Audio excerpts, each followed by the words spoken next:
రాబోయే 45 రోజులు సెప్టెంబర్ 1వ తారీఖున మనం ప్రారంభిస్తున్నాం. 3 రకాలుగా ఈ కార్యక్రమాన్ని తీసుకెళ్తున్నాం. ఏదైతే బూత్ వారీగా రోజుకు 10 ఇండ్లు చొప్పున 25 రోజుల్లోనూ లేకపోతే 40 రోజుల్లోనూ అన్ని ఇండ్లు పూర్తి చేస్తున్నారు. అదే సమయంలో దీనికి సూపర్వైజ్ చేయాల్సింది యూనిట్ చేయాలి, క్లస్టర్ చేయాలి. వీళ్ళిద్దరు ఆధ్వర్యంలో ఈ కార్యక్రమం పూర్తి అవుతుంది.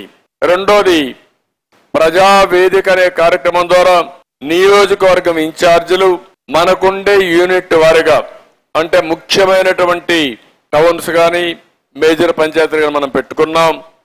ఒక్కొక్క నియోజకవర్గానికి 50-60 దాకా పెట్టుకున్నాం. ఈ 60 ప్లేసెస్ లో పాదయాత్ర చేసి ఒక ర్యాలీ పెట్టి డోర్ డోర్ క్యాంపెయిన్ చేసి అదే మరి ఒక పబ్లిక్ మీటింగ్ కూడా పెట్టుకుని భవిష్యత్తుకు గ్యారంటీ బాబు భరోసా కింద ఏం చేయబోతున్నామో ఒక విశ్వాసాన్ని కల్పిస్తూ చైతన్యం కల్పించవలసిన బాధ్యత మనందరిపైన ఉంది. దీనికి అదనంగా నేను కూడా ఒక 30 నియోజకవర్గాలు ఐడెంటిఫై చేసి ఏదైతే బాధుడు కానీ ఇంకో పక్క ఇదేం కర్మ చేశామో ఆ ఫార్మాట్ కూడా ఫైనలైజ్ చేసుకొని నేను కూడా వస్తాను.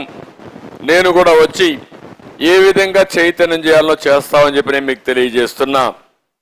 ఇవన్నీ కూడా 3 కోట్ల మంది యొక్క రికార్డ్స్ మనం అప్డేట్ చేయాలనుకుంటున్నాం. 3 కోట్ల మంది ఓటర్స్ ని మనం టచ్ చేయాలి.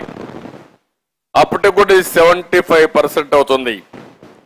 కానీ 6 నెలల్లో 7 నెలల్లో ఎన్నికలు వస్తాయి. ఎన్నికలు వచ్చే ఈ సందర్భంగా ప్రతి ఒక్కరూ మనం గుర్తుపెట్టుకోవాల్సింది 100% మనం టచ్ చేయగలిగితే దానివల్ల ప్రజా చైతన్యం పెరుగుతుంది, వాళ్ళలో ఒక భరోసా వస్తుంది, వాళ్ళల్లో భవిష్యత్తుకు భద్రత ఉంటుందనే ఆలోచన కూడా వచ్చే పరిస్థితి వస్తుంది. ఈ విషయం మీరు గుర్తుపెట్టుకోవాల్సిన అవసరం ఉంది.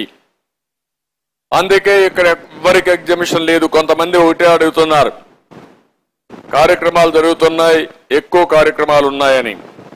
కానీ ఒక్క విషయం మీరు గుర్తుపెట్టుకోండి, మనం ఈ రోజు ఇన్ని కార్యక్రమాలు చేశాం కాబట్టి ప్రత్యర్థి ఏదైతే తప్పుడు సమాచారాన్ని ప్రజలకు ఇస్తున్నారో అవన్నీ వాస్తవాలు కాదని మనం చెప్పగలిగాం. రెండో పక్కన ప్రజలకు వాస్తవాలు తెలుసుకున్న తర్వాత ఈ ప్రభుత్వం పైన తీవ్రమైనటువంటి వ్యతిరేకత వచ్చే పరిస్థితి వచ్చింది. ఉదాహరణకు ఒక విషయం మీరు చూస్తే ఏదైతే 2 మహానాడులు మనం చేస్తే బ్రహ్మాండమైన స్పందన వచ్చింది.